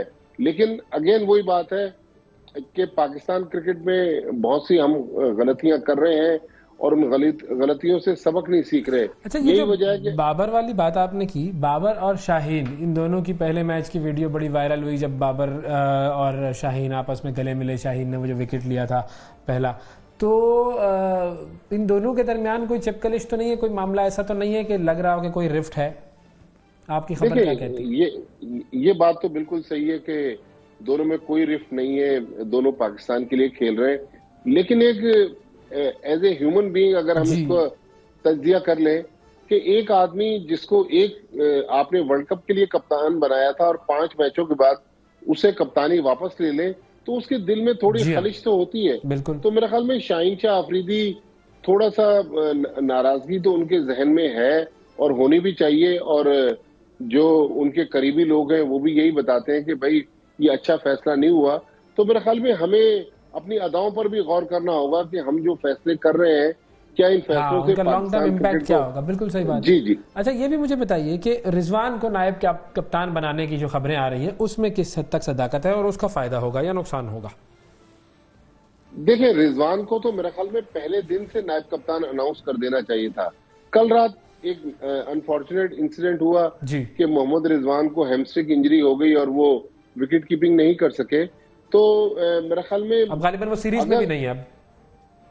नहीं, अभी तक सीरीज का शायद मैंने नहीं पढ़ा। अच्छा। लेकिन हैमस्ट्रिंग इंजरी इतनी जल्दी रिकवर करती नहीं है, क्योंकि एक थर्सडे को मैच है, एक सैटरडे को मैच है।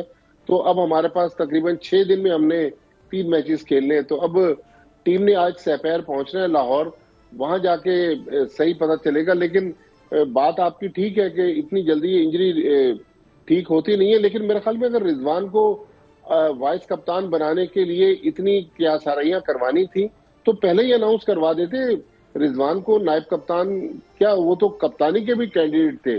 शाहिद खान अफरीदी तो बहुत पहले कह चुके हैं कि भाई आप शाहीन को कप्तान ना बनाए, आप मोहम्मद रिजवान को कप्तान बनाए। लेकिन हमारी सुई बार बार बाबर आजम पर अटक जाती है। अब पता नहीं इसमें क्या क्रिकेट बोर्ड के जहन में है, लेकिन मेरे ख्याल में अच्छा फैसला है अगर मोहम्मद रिजवान को अनाउंस कर दे ताकि ये जो 6 मगोइयां हैं इनका खात्मा हो जाए। बिल्कुल, क्योंकि कल शादाब की भी परफॉर्मेंस बड़ी अच्छी रही है और फिर शादाब जाहिर है जब नायब कप्तानी की बात आती है तो फिर वो मुकाबला तो फिर शादाब और रिजवान का होगा। देखें, ये तो चीज है कि हमारे इस ड्रेसिंग रूम में बहुत सारे कप्तान हैं और माजी में, मैं आज की बात नहीं कर रहा, माजी में पाकिस्तान क्रिकेट की हिस्ट्री बहुत भयानक हिस्ट्री है। जितने ज्यादा कप्तान ड्रेसिंग रूम में या डगआउट में होते हैं उसकी वजह से मसाइल तो पैदा होते हैं। लेकिन एक हेल्दी कंपटीशन भी है कि शादाब खान पर प्रेशर पड़ा क्योंकि अबरार भी टीम में मौजूद है, उसामा मीर भी मौजूद है, साइम अयूब भी बॉलिंग करवा लेते हैं, इफ्तिखार ने भी कल बॉलिंग की थी। तो एक हेल्दी कंपटीशन है कि हमारे पास एक एक जगह के लिए 3-3, 4-4 प्लेयर मौजूद हैं। इस तरह प्लेयर्स में जो मुकाबले का रुझान है उससे पाकिस्तान क्रिकेट को फायदा होगा। लेकिन कल एक चीज जिसने पाकिस्तान टीम को हर्ट किया, मार्क चैपमैन ने जो 87 रन की इनिंग्स खेली उनके हमने 3 कैचेस ड्रॉप किए। 16 पर नसीम शाह ने छोड़ा, 36 पर उस्मान खान जो विकेट कीपिंग कर रहे थे उनसे कैच ड्रॉप हुआ। बाद में एक कॉटन बोल्ड अबरार अहमद ने ड्रॉप कर दिया। तो मेरे ख्याल में अगर पाकिस्तान क्रिकेट को हमने ऊपर लेके जाना है और T20 फॉर्मेट में हमने कुछ इम्पैक्ट क्रिएट करना है तो मेरे ख्याल में हमने अपनी फील्डिंग को बेहतर बनाना होगा, क्योंकि जब तक फील्डिंग में लैप्सेस होंगे तो हम टीम से अच्छे की तवक्को नहीं रख सकते। अच्छा, मोहसिन नकवी साहब, कल उन्होंने जो है वो प्रेस कॉन्फ्रेंस की, उसमें उन्होंने पाकिस्तान इंडिया की सीरीज वाले वो रोहित शर्मा वाले बयान का भी जवाब दिया। एहसानुल्लाह के हवाले से भी उन्होंने बताया कि अब क्या किया जाएगा। तो एहसानुल्लाह से शुरू करते हैं। एहसानुल्लाह के साथ हुआ क्या है, उसका इशू हुआ क्या और क्या पीसीबी उसके अंदर इन्वॉल्व है कि नेग्लिजेंस है हमारी? देखिए वैसे मैं सुबह का टाइम है, पता नहीं किसी की गिबत ना हो जाए। मैंने सबसे पहले ये स्टोरी ब्रेक की थी कि एहसानुल्लाह की इंजरी को मिस हैंडल किया गया है और उनका गलत ट्रीटमेंट किया गया लाहौर में। बाद में उनकी जो रिपोर्ट्स थी जब लंदन से आई उसके बाद लाहौर के एक हॉस्पिटल में उनकी कोहनी की सर्जरी हुई। अच्छा। अब डॉक्टर्स इंग्लैंड जब वो मैनचेस्टर गए हैं 4-5 दिन 6 दिन पहले, तो वहां डॉक्टरों ने एक और उनको इंजरी सजेस्ट कर दी है। अब देखें ना, किसी भी फास्ट बॉलर के लिए अगर इतनी सर्जरी होंगी और वो भी कोहनी की सर्जरी, बॉलिंग हैंड की सर्जरी, और पाकिस्तान क्रिकेट बोर्ड ने देखें एक नेग्लिजेंस, चले डॉक्टर कई बार हो सकता है कि जानबूझ के गलती ना करें, जो पाकिस्तान क्रिकेट बोर्ड को एडवाइस आई है वो इंग्लैंड के डॉक्टर से आई है पहले भी और अब भी। और इस इंजरी में जो मेन रोल प्ले किया है अब वो मुल्तान सुल्तान जिनकी तरफ से खेलते एहसानुल्लाह खेलते हैं। मुल्तान सुल्तान ने उनके लिए टाइम लिया है, मैनचेस्टर के डॉक्टर से कहते हैं कि वो नी सर्जरी के या नी वो कोहनी की सर्जरी के बहुत जबरदस्त डॉक्टर हैं। तो एल्बो के वो जो स्पेशलिस्ट हैं उन्होंने अब एक और उनको ऑपरेशन की तजवीज दी है। तो मेरे ख्याल में एक अच्छी चीज है कि पाकिस्तान क्रिकेट बोर्ड ने इतना बड़ा मेडिकल पैनल रखा हुआ है।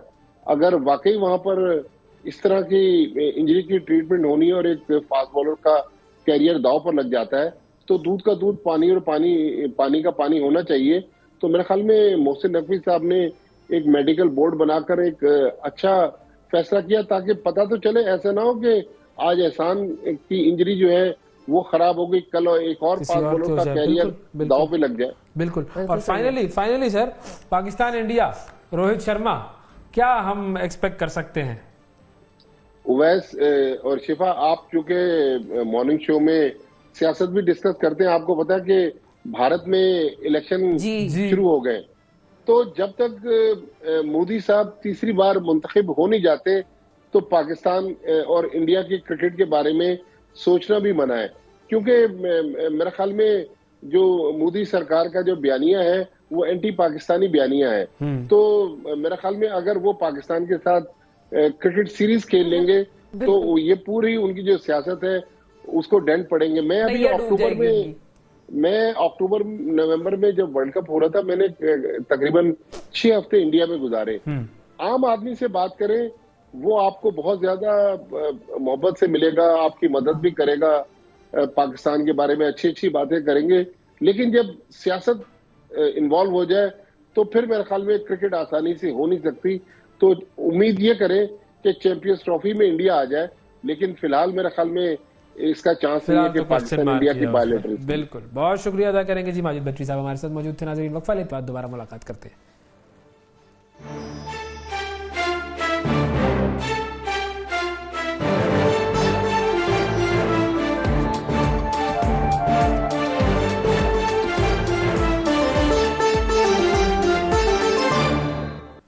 वेलकम बैक जी। ब्रेक के बाद एक मरतबा फिर खुशामदीद कहते हैं पाकिस्तान मॉर्निंग्स में। आपको बात करते हैं भारत के इलेक्शंस की। 19 अप्रैल से 1 जून तक भारत में इंतखाबात हो रहे हैं और ये इंतखाबात 7 मरहलों में होंगे। नरेंद्र मोदी तीसरी बार भी वजीर आजम बनने के लिए पुरुमीद हैं। ये इलेक्शंस क्या रुख ऐसा है कि जो कि लेंगे और भारत को किस रास्ते पर लेकर जाएंगे, इस हवाले से बात करेंगे। AK मिश्रा साहब हमारे साथ मौजूद हैं, पॉलिटिकल एनालिस्ट हैं, भारत से हमें ज्वाइन कर रहे हैं। अस्सलाम वालेकुम मिश्रा साहब।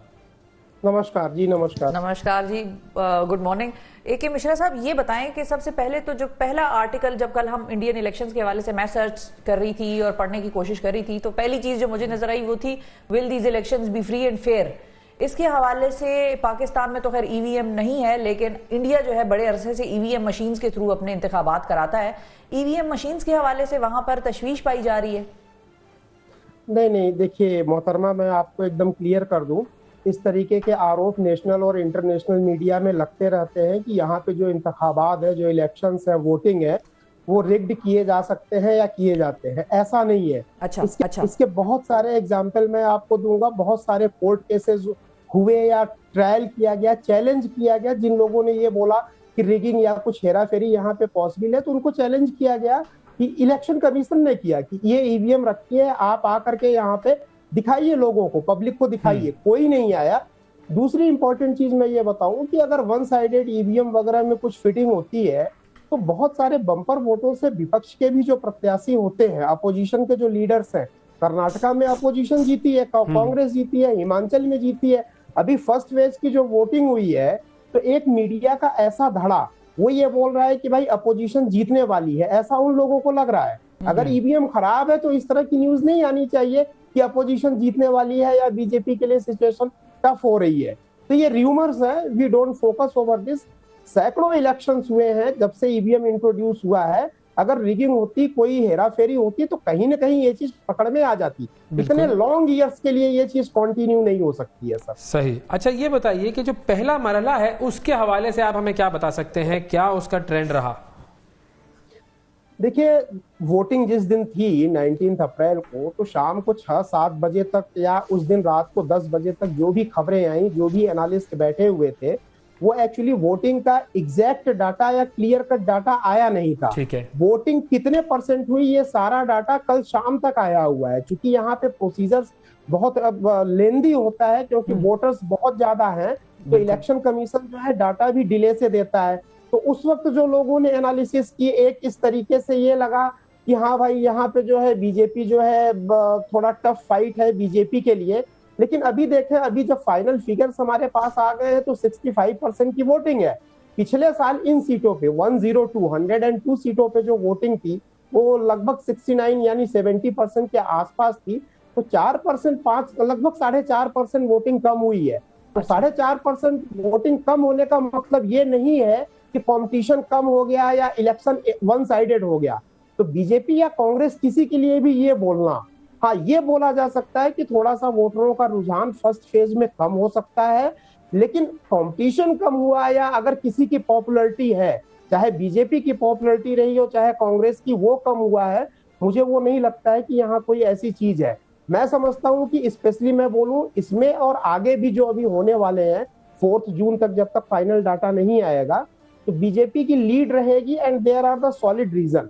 मैं सारी चीजों को नकार देता हूं, मैं बोलता हूं कि विपक्ष के हिसाब से, अपोजिशन के हिसाब से हर चीज सही है, लेकिन अगर आपका बेस बहुत मजबूत है, बीजेपी के पार्टी को आप देखें तो उनके कैडर हैं, उनके पास फैसिलिटीज हैं, एक लॉन्ग आइडियोलॉजी है, तो अगर आपका बेस मजबूत है तो उसको हिलाना रिजल्ट में कम ज्यादा हो सकता है। मे बी पॉसिबल कि बीजेपी जो है, जहां कोई बीजेपी का कैंडिडेट 4 लाख वोट से जीतता था वो 1 लाख वोट से जीते, मार्जिन, विक्ट्री का मार्जिन कम हो सकता है, लेकिन अभी भी मुझे ये लगता है कि जो एज है वो बीजेपी का है। अच्छा, ये जो आपने कहा कि बीजेपी जो है वो एज अ पार्टी स्ट्रांग है, उसकी एक कैडर है, उसके अंदर लेगेसी तो कांग्रेस की भी थी। कांग्रेस जाहिर है एक बहुत बड़ी, बहुत पुरानी जमात, सबसे पुरानी जमात कह लें उसको भारत की, और आज राहुल गांधी जो है वो किस हाल में है? हाँ देखिए, ये सभी पॉलिटिकल पार्टी के साथ होता है। कांग्रेस अब जब बनी थी, आप देखिए आजादी के पहले एओ ह्यूम ने जब स्थापना की थी तो लगभग 100 साल 80 साल के बाद वो सत्ता में आए थे। मतलब फर्स्ट प्राइम मिनिस्टर जो हमारे बने थे श्री पंडित जवाहरलाल नेहरू जी, तो कांग्रेस ने लगभग 60 साल तक जो है यहाँ पे राज किया, वो सत्ता में रहे। लेकिन कांग्रेस कमजोर भी हुई तो ग्रेजुअल हुई। देखिए, उतार और चढ़ाव दोनों ग्रेजुअल होता है, स्पेशली कोई पार्टी, कोई सिविलाइजेशन। तो कांग्रेस में कमी आनी आज के 30 साल 40 साल पहले से शुरू हुआ, जब रीजनल पार्टियां, जैसे बंगाल में देखेंगी तो सीपीआई, मार्क्सिस्ट पार्टियां, फिर यूपी में देखेंगी समाजवादी पार्टी और बसपा, बीएसपी, या फिर आप बिहार में देखेंगे तो वहां पे भी रीजनल पार्टियां, आरजेडी, साउथ में भी देखेंगे तो ये रीजनल पार्टियां भी ग्रेजुअल आई। यानी कि कांग्रेस विलिंगली अनविलिंगली, जैसे कांग्रेस ने ये पहले सोचा कि भाई चलो बंगाल हमारे हाथ से गया, कोई बात नहीं, सेंट्रल में या मोस्ट ऑफ द स्टेट में हम हैं। ये इनको लोगों को, केवल कांग्रेस को नहीं, किसी को भी पता नहीं चलता है। जैसे एक बीमारी होती है आपके शरीर में, धीरे से आती है, वो धीरे धीरे ग्रेजुअली बढ़ती है और आप इग्नोर करते रहते हैं कि कुछ नहीं होगा, और एक टाइम के बाद जाके वो आउट ऑफ कंट्रोल हो जाती है कि डॉक्टर भी। तो कांग्रेस के अंदर जो कमी आई 2010 में भी देखिए, ये सेंटर में थे, स्टेट में फोकस करना छोड़ दिया, माइक्रो लेवल पे इन्होंने फोकस करना छोड़ दिया और ये सेंट्रल पे चलते गए, और इनकी डिपेंडेंसी फिर मिली जुली सरकार में होने लगी कि कंबाइंड सरकार, सपोर्ट लेके सरकार बनाना। धीरे धीरे करके ये कमजोरी इतनी जबरदस्त हो गई कि अब उनको रिवाइव कर पाना मुश्किल हो रहा है। सही है। तो इस पूरी सूरत हाल में अब जो बीजेपी है उसकी माइक्रो लेवल पे पॉलिसी क्या है? क्योंकि एक तरफ शाइनिंग इंडिया का इमेज है और एक तरफ जो है वो हमारे पास जो माइनॉरिटीज के लॉज हैं वो दोनों आ रहे हैं, तो ये एक बड़ा कॉन्ट्रास्ट है। नहीं देखिए, मैं माइनॉरिटीज का मैं बहुत क्लियर कट आपको यहाँ पे दे दूं। यहाँ पे माइनॉरिटीज जैन भी हैं, बुद्ध भी हैं, यहूदी भी हैं, पारसी भी हैं, सिख भी हैं। मोस्टली अगर माइनॉरिटीज, मुस्लिम्स भी हैं, लेकिन ज्यादातर हाईलाइट ये किया जाता है कि माइनॉरिटी मींस मुस्लिम, मुस्लिम मींस माइनॉरिटी, ऐसा नहीं है। तो हम जब भी बात करेंगे तो माइनॉरिटी के जो और भी हैं, जैन वगैरह, उनके भी वोट है और उनकी भी इकोनॉमी में बहुत जबरदस्त कंट्रीब्यूशन है, सोशल फैब्रिक में वो बहुत मजबूत तरीके से एक धागे की तरह वो है, वो बेस है। देखिए, माइनॉरिटी हो या कुछ भी हो या कई कंपोनेंट, तो वोटर्स के कंपोनेंट अगर हम ग्रुपिंग करेंगे तो कई कंपोनेंट और कई ग्रुप्स बनते हैं वोटर किसानों के। का बन जाएगा शायद एक। हाँ, नहीं, किसानों का अलग जाएगा, फिर इंडस्ट्रियलिस्ट का अलग। अगर आप एज वाइज बनाएंगे तो यंगस्टर 18 से 25 साल का अलग जाएगा जी। वोटर साइकोलॉजी के हिसाब से, वृद्ध लोगों का, एजेड लोगों का अलग जाएगा। तो क्लासिफिकेशन के कई पैरामीटर हैं वोटर्स के। तो अगर हम सारे पैरामीटर को देखें, चाहे बिहेवियर पे देखें या मुद्दों के ऊपर पैरामीटर करके देखें, 2014 में भी चुनौतियां यही थी। देखिए, भारत में जो चुनौती है अभी इलेक्शंस के लिए, वेस्टर्न इलेक्शन के पैटर्न से हमें नहीं देखना चाहिए। वहां चैलेंजेस अलग हैं, वहां मुद्दे अलग होते हैं। आप अमेरिका में इलेक्शन देखिए तो वहां, हाँ, अमेरिका में आप देखिए जब बुश थे तो इराक का युद्ध मुद्दा था। आज की डेट में ईरान और इन सब चीजों को वहां पे नेशनल मुद्दा बन जाता है। यहाँ पे मुद्दे सेम है, यहाँ पे मुद्दे डेवलपमेंट के हैं, रोटी कपड़ा मकान के हैं, बेसिक फैसिलिटीज के होते हैं, और वो मुद्दे सारी पार्टियों के लिए कॉमन होते हैं। 2014 में भी यही मुद्दे थे कि इकोनॉमी डेवलप करना है, हर आदमी को मजबूत करना है। उसी मुद्दे के बेसिस पे जो है ये बीजेपी वाले कांग्रेस की इस्टेब्लिश गवर्नमेंट को हरा करके आए थे। 2019 में भी जीते। 2024 तक, 2014 से 2024 तक बहुत सारे स्टेट में भी इलेक्शंस हुए और वहां पे भी मुद्दे ऑलमोस्ट घूम फिर के जो बंच होता है मुद्दों का वो सेम था। वहां पे भी ज्यादातर जगहों पे इनकी विक्ट्री मिली। मैं इसीलिए बोलता हूं, देखिए चैलेंज कितना भी टफ हो, लेकिन आपके अंदर स्किल है, आपके अंदर फैसिलिटी है उस चैलेंज को मैनेज करने के लिए, तो आप उसको मैनेज कर लेते हैं। ये एग्जाम्पल ऐसा है कि अगर पढ़ाई आपने अच्छी की है तो एग्जाम में क्वेश्चन पेपर कैसा भी आए, बच्चा या स्टूडेंट उसको सॉल्व कर ही लेता है एक लेवल तक। बिल्कुल सही है, बिल्कुल अब ऐसा ये ही है। आम आदमी पार्टी क्या कुछ सॉल्व कर पाएगी इस बार या नहीं? क्योंकि केजरीवाल साहब के हवाले से तो प्रोटेस्ट भी हो रहे हैं कि उनको इंसुलिन नहीं दे रहे हैं, उनके तो तिहाड़ जेल के बाहर लोग खड़े हुए हैं। तो ये आम आदमी पार्टी कहाँ है? नहीं, देखिए केजरीवाल साहब का अगर ये आरोप है कि उनको इंसुलिन नहीं मिल रहा है तो ये गलत चीज है। जेल में भी मेडिकल फैसिलिटीज, डॉक्टर्स की पूरी विंग होती है और वो तो हाई प्रोफाइल है, एक सीएम है तो उनका बहुत स्पेशल फोकस किया जाता है, बार बार विजिट करना, पूछना, हर चीजें। दूसरी चीज ये है कि आम आदमी पार्टी का कोई बहुत ज्यादा मुद्दा इसलिए नहीं बन पाएगा क्योंकि ठीक है, आम आदमी पार्टी बाहर तो अभी एक्टिव है ना, उनकी वाइफ ने अभी रांची में पूरा जो है कैंपेन किया, एक साथ लंबा चौड़ा भाषण दिया। आम आदमी पार्टी का क्या है, ये एक रीजनल पार्टी है, दिल्ली तक लिमिटेड रह गई। हाँ, दिल्ली तक लिमिटेड रह गई। देखिए पैन इंडिया अगर देखा जाए दिल्ली से, तो आप ये मान के चलिए 2,500-3 हजार किलोमीटर तक आपका मैसेज पहुंचते पहुंचते बहुत वीक हो जाता है या नहीं पहुंचता है। तो पैन इंडिया अगर कवरेज करनी है तो उस तरीके के रिसोर्सेज, उतना स्ट्रॉन्ग बेस आपका होना चाहिए, आपके वर्कर्स, आपके कारकुन होने चाहिए जो आप लोग उर्दू में बोलते हैं। वो चीजें है नहीं। केवल हवा हवाई कर देने से मैसेज पहुंच सकता है, सेंटिमेंट्स कुछ चेंज हो सकते हैं, लेकिन वो वोट में ट्रांसफॉर्म हो जाए ये कोई गारंटी नहीं है। इसके पहले भी आम आदमी पार्टी ने पूरे देश भर में घूम करके कोशिश की लेकिन रिस्पांस बहुत अच्छा नहीं मिला। ये चैलेंज रीजनल पार्टियों के लिए होता है। आप देखिए यूपी में सबसे स्ट्रॉन्ग 2 रीजनल पार्टी है, समाजवादी पार्टी और बसपा, मायावती जी की। ये इतने दिन हो गए, लगभग 20-25 साल 30 साल हो गए, लेकिन ये यूपी से बाहर नहीं जा पाए क्योंकि भारत बहुत बड़ा देश है और यहाँ पे बहुत सारी विविधताएं हैं, मल्टीकल्चरल। बगल में राजस्थान है लेकिन वहां का वोटर का टेस्ट अलग हो सकता है, यूपी का अलग हो सकता है, लेकिन राजस्थान में ये इस्टेब्लिश नहीं कर पाए जबकि 30-40 साल हो गए। तो रीजनल पार्टियों का अपना दायरा, अपना लिमिटेशंस है। साउथ की पार्टियां नॉर्थ में नहीं कर पाई, नेशनल पार्टियों का अपना दायरा होता है। तो नेशनल लेवल पे इन्फ्लुएंस डालने के लिए बहुत मेहनत करनी पड़ती है। ईयर्स बैक आपको वहां पे खपाना पड़ता है, अपने विंग्स, अपने कारकुन, अपने ऑफिसेज, ग्राउंड पे काम करना पड़ता है, तभी जाके रिजल्ट्स आते हैं। तो अब जो नेक्स्ट मरहला है वो क्या है और कहाँ होगा? नहीं, नेक्स्ट मरहला के लिए भी लगभग 80 सीटों पे है। ये कमिंग अभी मेरे ख्याल से 26 अप्रैल को है और वो भी बहुत, अभी देखिए इलेक्शन कमीशन यहाँ मैनेज कैसे करता है, ऐसा नहीं है कि एक दिन में किसी एक स्टेट को कर ले। सेंसिटिविटी बेस्ड वो सीट्स को बांटता है। तो जो सेंसिटिव, जो ज्यादा सीट सेंसिटिव है, जैसे एक दिन में कभी 102 सीटों पे वोटिंग हो गई तो मतलब इलेक्शन कमीशन ने समझा कि उनके पास सेफ्टी, पुलिस वगैरह की फोर्सेज है, वो मैनेज कर सकते हैं। अगर ज्यादा टफ सिचुएशन है, रिगिंग वगैरह ना हो, ये चीजें ना हो और मतलब कोई वायलेंस वगैरह ना हो, तो वो सीटें कम भी कर सकती हैं क्योंकि कुछ टाउन्स या कुछ सीटें ऐसी होती है जहां पे वोटर्स बहुत ज्यादा होते हैं, माहौल बहुत सेंसिटिव होता है। तो नंबर ऑफ सीट्स कम हो सकता है। और अब की बार इसीलिए 7 स्टेप्स में 7 फेजेस में इलेक्शंस को बांटा गया है। ये सबसे लंबा इलेक्शंस है भारतीय इतिहास में, और वो इसलिए किया गया है कि ताकि इलेक्शन फ्री हो, फेयर हो और पीसफुल हो, because of India is the largest democracy in world.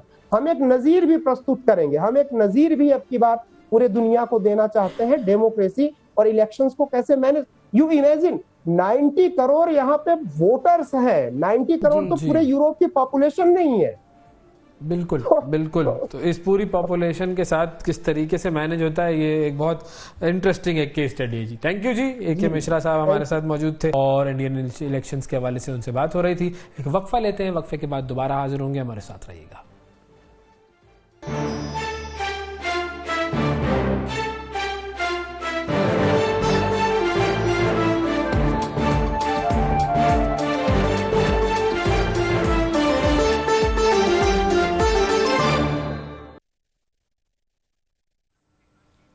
Welcome back ji. Break के बाद एक मरतबा फिर खुशामदीद कहते हैं। एक खबर हमने देखी मुख्तलिफ न्यूज़ ऑर्गेनाइजेशंस की वेबसाइट जब हम खंगालते हैं तो वहाँ पर एक खबर सामने आई और वो खबर ये थी कि कराची में एक खातून जो है वो अदालत पहुँची हैं और वो खातून जो है वो भीख मांगती हैं और मुद्दा ये है कि उन्होंने ये कहा है कि जी मैं जिस जगह पर भीख मांगती हूँ वहाँ पर 2-3 और भिखारी आ गए हैं, उन भिखारियों को हटाया जाए और जो मेरी जगह है और मैं उस जगह पर भीख मांगना चाहती हूँ तो वहाँ से दूसरे लोगों को हटा दिया जाए ताकि मैं वहां पर भीख मांग सकूं। अब अदालत ने कहा कि जी ऐसा नहीं है और ये इस तरह से नहीं किया जा सकता वगैरह वगैरह। तो हमें ये केस बड़ा इंटरेस्टिंग लगा कि भाई ये क्या मामला है, ऐसा कैसे हो सकता है कि भीख की भी हुदूद का तयन हो। बहरहाल फिर हमने जब इस पर थोड़ी सी अपनी रिसर्च की और इन खातून के वकील जनाब हसन खान आफरीदी साहब से हमारा राब्ता हुआ तो इन्होंने बताया कि मामला यकसर मुख्तलिफ है और ऐसी कोई बात ही नहीं है। असल में बात क्या है ये हम हसन खान आफरीदी साहब से ही जानेंगे। अस्सलाम वालेकुम।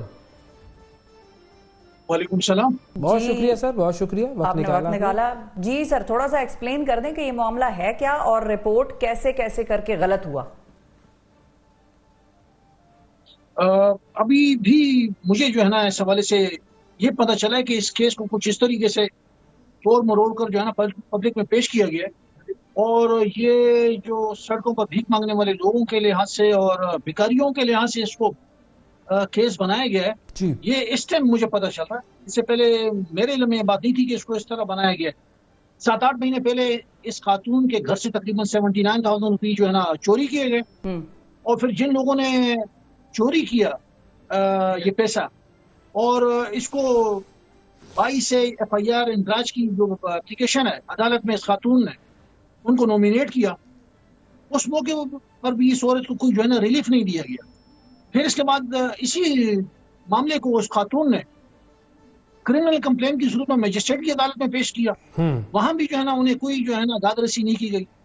और अब ये तीसरा जो है ना स्टेज है इस केस का। इस दौरान जब खातून दोबारा आई है उन्हीं लोगों के खिलाफ जो उनको रास्ते पर चलते हुए जो है तंग करते हैं, उन्हें धमकियां देते हैं और ज़दोखोब करते हैं। तो अब पुलिस रिपोर्ट के अंदर इसको जो है एक नई सूरत दे दी गई और पुलिस रिपोर्ट के ऊपर जो है ना जज भी उस खातून को ओपन कोर्ट के अंदर, खुली अदालत के अंदर वो कहता है कि आप फकीर हैं। तो इसका मतलब ये हुआ कि पुलिस रिपोर्ट की बुनियाद पर किसी भी शहरी मर्द हो या औरत उसको जो है एक इज्जतदार इंसान से भिखारी या फकीर या भीख मांगने वाले के तौर पर पेश किया जा सकता है। तो इसके बाद उनकी वो एप्लीकेशन जो है मुस्तरद कर दी गई। लेकिन मेरे इल्म में जो है ना उस खातून का कोई इस तरह का भिखारियों वाला या फकीरों वाला कोई किरदार ना 8 महीने पहले था, ना अब है, ना उसकी कोई इस तरह की हिस्ट्री है। अच्छा, तो ये खातून जो है ये क्या काम करती हैं? खातून जो है सखर की रिहायशी है और कराची में यहाँ वो मुख्तलिफ जगहों के ऊपर जो है ना घरेलू काम करती है। अच्छा ठीक है। अच्छा ठीक है। तो ये जो लोग थे वो उन्हें हरासा कर रहे थे और उनके घर पर कब्जा करना चाह रहे थे जिन लोगों के हवाले से केस किया गया है और उनके हवाले से अदालत ने फिर ये बात की थी कि जी वो भी जो अदालत में बात सामने आई कि ये भी फकीर हैं और ये उस जगह पर तनाजा हो गया है और इस जगह पर अब भीख मांगने वाला मामला बना है, टेरिटरी इशू है। देखें, टेरिटरीज का इस खातून से या खातून के अमल के साथ कोई ताल्लुक नहीं है। ये वो 79,000 रुपये की वो जो चोरी है जो 7-8 महीने पहले हुई और उस पर अदालत का और पुलिस का थाने का जो कोई किरदार जो है उस खातून के हक में नहीं आया, ना वो पैसों की रिकवरी हुई, और फिर इन अफराद का जो उसके मुखालिफ हैं वो उसको उस मकान से बेदखल करके जो है उस जगह से हटाना चाहते हैं। मकान का तनाज़ा तो उसको कह सकते हैं, किराए के मकान का जिसमें वो खातून रहती है, ठीक है, तो वो उसको चाहते हैं कि उस मोहल्ले से सही है। तो अब ये केस कहाँ तक पहुंचा है? क्या अदालत ने इस केस को खारिज कर दिया है या अभी ये केस अदालत में है?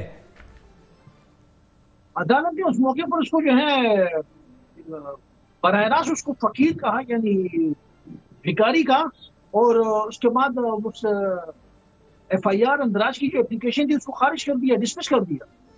अब खातून जो है ना प्राइवेट कंप्लेंट की सूरत में मजिस्ट्रेट के पास आ सकती है अगर हाई कोर्ट ना जाना चाहे। नहीं तो ये बात समझ नहीं आई कि अदालत में उस खातून को भिखारी क्यों कहा गया? मतलब कोई ऐसी बात चल रही थी, वो क्यों कहा, किसने कहा कि वो भिखारी है? और पुलिस रिपोर्ट में ये बात लिखी हुई थी गालिबन। ये बात बहुत अहम है, बहुत अहम सवाल है कि इस मुल्क की अदालतें पुलिस रिपोर्ट्स के ऊपर बगैर गवाहों के बयानात, उन बयानात के ऊपर बगैर जरा और उन तमाम मामला दोनों पार्टियों को मुकम्मल मौका दिए बगैर इस तरह के मामला को डिसाइड कर देती है। ये आइन और कानून के खिलाफ है, इससे शहरियों को उनके हुकूक नहीं मिलेंगे और किसी भी इंसान की इज्जत नफ्स किसी भी वक्त जो है मजरूह की जा सकती है। सही, हाँ ठीक है। बस वो FIR का मामला कुछ इस तरह का है कि वो FIR तो मिसाल के तौर पे मैंने किसी के भी खिलाफ कटवा दी और अपनी समझबूझ के हिसाब से कटवा दी। अब मैं तो नहीं उसके बारे में इन्वेस्टिगेशन करूंगी, इन्वेस्टिगेशन की करने की अथॉरिटी तो जाहिर है पुलिस है और वो सारे लोग हैं, तो उनका इस चीज में फिर अहम किरदार आ जाता है कि वो किस तरह से इन चीजों को क्लैरिफाई करते हैं। ये जिम्मेदारी है कि वो दोनों पार्टियों को जो उसके गवाहान हैं उसको मुकम्मल तौर पर मौका दे और वो अपने बयानात की रोशनी में इन्वेस्टिगेशन ऑफिसर उस चालान को अदालत में पेश करे, फिर अदालत इस चीज का फैसला करेगी। लेकिन गवाहों के बयानात और उन पर जरा किए बगैर किसी भी शख्स को उसके किरदार के हवाले से है उसकी तस्दीक नहीं की जा सकती। बिल्कुल ठीक है जी, बहुत शुक्रिया अदा करेंगे। हसन खान आफरीदी साहब हमारे साथ मौजूद थे और इस केस के हवाले से बात हो रही थी। देखें मामला क्या होता है और क्या का क्या हो गया, कुछ का कुछ हो गया जी मामला। आज के प्रोग्राम में इतना ही नाजरीन, आपसे कल फिर मुलाकात करेंगे, उस वक्त तक के लिए इजाजत दीजिए। अल्लाह हाफिज।